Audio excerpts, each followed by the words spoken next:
take a look at decision making. The decision making module reveals a person's natural preferences for making decisions. Now that matters because decisions don't just impact an individual, they impact others. And so if decisions impact other people, then your decision making style could impact collaboration, it could impact how engaged people are around you, it could even impact trust. So let's take a look at the 4-point scale. As you look at the graph, you'll notice a few things. You'll notice that you have outward on the top and inward on the bottom. You have careful on the left and rapid on the right. You also have a square on the inside, which denotes your overall orientation on the decision-making graph. Let's take a deeper look at what each of these dimensions reveal.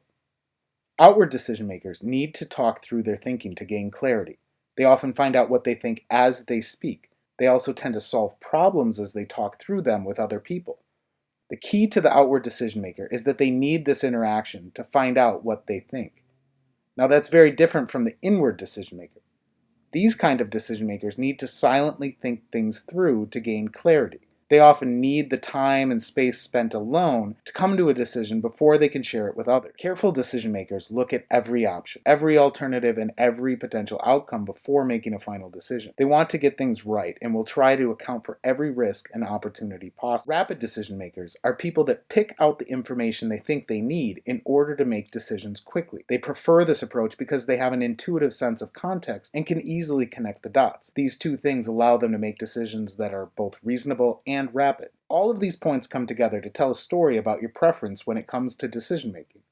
So let's take a look at what some of the different alternatives are. If you're an outward rapid decision maker and the box is closer to the center of the graph, what that's telling you is that it's very likely that you involve people and use those discussions with others to help your own thinking and then make quick decisions. Now, if the box in the graph is closer to the top right edge, what's happening there is that people might perceive your approach as being impulsive. In other words, acting without forethought or planning, so be cautious. If you're an outward careful decision maker, and the box in the graph is closer to the center, then what that's telling you is that you involve people in decisions to hone your thinking. It's through these discussions that you weigh alternatives, calculate the risks. In other words, you do your due diligence to make the decision, and that's working. In contrast, if the box is close to the top left edge of the graph, then people might be perceiving your approach as indecisive, or in other words, not demonstrating an ability to make decisions. If you're an inward careful decision maker and the box in the graph is near the center, that's saying that you silently analyze the context surrounding decisions. You avoid talking about the decision with others, but you research alternatives and then calculate the risks, and this strategy is working for you.